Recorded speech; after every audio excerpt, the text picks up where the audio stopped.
the invisible forces controlling your appetite. Ever feel like you've been tricked into overeating? The truth is, you probably have. We often think of eating as a simple choice, but the reality is that the food landscape is designed to influence us at every turn. Restaurants and food marketers are constantly optimizing for one thing: getting you to consume more. They use all kinds of clever tricks to influence what we eat, from the size of the packaging to the precise wording on the menu. The warm, dark lighting in a restaurant encourages lingering. The fast-paced music in a fast food joint promotes quick consumption, and the aroma of freshly baked bread? That's pure appetite activation. These aren't accidental features. They are carefully orchestrated psychological levers. But here's the powerful takeaway. If they can manipulate the subconscious factors that affect our appetite, we can manipulate those subconscious factors to our own benefit. By understanding these environmental and psychological cues, we can start playing their game better than they do. Taking control starts with awareness. Using visual illusions to win the portion battle. Let's start with the most common and powerful trick: visual perception. Our eyes often override our stomachs. The size of your serving and the plate it's on can drastically fool your brain into eating more or less than you need. This is based on the Delboeuf Illusion. Imagine a small circle and a large circle. Place an identical black inside each one. The dot inside the larger circle appears smaller, right? The same principle applies to food. A standard serving of pasta on a large, 12-inch dinner plate looks meager and unsatisfying. Your brain tells you it needs more to fill that negative space. The result? You serve yourself a second portion or keep grazing. Conversely, when you put that same serving on a small, 8-inch salad plate, it appears generous and filling.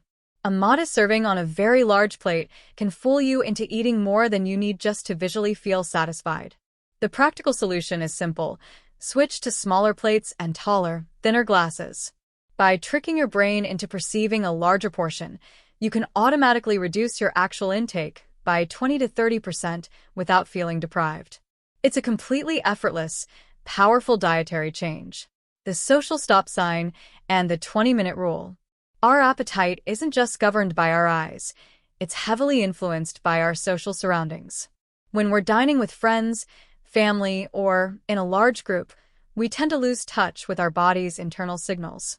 We rely on social cues to tell us when to stop eating rather than listening to our body. We eat until the conversation winds down, or until everyone else pushes their plate away, or simply until the food is gone, regardless of actual hunger levels. This is compounded by the fact that it takes time for your body's fullness signals to reach your brain. Specifically, about 20 minutes. If you eat quickly, you can easily consume far more than you need before your brain gets the message. To fix this, slow down. Treat eating as an activity, not a race. Implement simple habits like 1. Putting your fork down between every bite. 2. Chewing food thoroughly and savoring the flavor. 3. Taking sips of water throughout the meal. By slowing the pace, you give your satiety hormones like leptin time to kick in and signal your brain. You'll find you reach a satisfying point while consuming significantly less. Recalibrating your portion GPS. Beyond the plates, our baseline understanding of a single serving has been completely skewed over the last few decades. The standard restaurant portion size has exploded, and our internal gauge hasn't kept up. This is critical. Our inability to accurately gauge portion sizes can lead to serious overeating. We pour cereal, we scoop ice cream, and we fill bowls, all based on a visual habit that often adds hundreds of invisible calories to our day. The solution is to recalibrate your internal portion GPS. Use simple, familiar objects as a guide. Protein. A serving is about the size of a deck of cards or the palm of your hand. Starch. A serving is about the size of a cupped hand or half a baseball. Cheese. A serving is about the size of your thumb.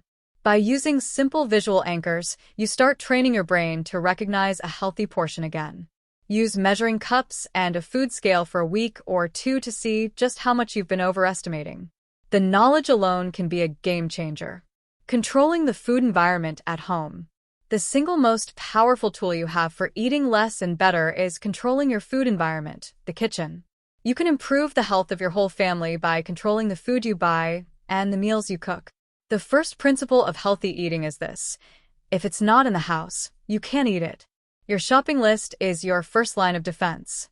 Stick to the perimeter of the grocery store, where the fresh produce, lean meats, and dairy live.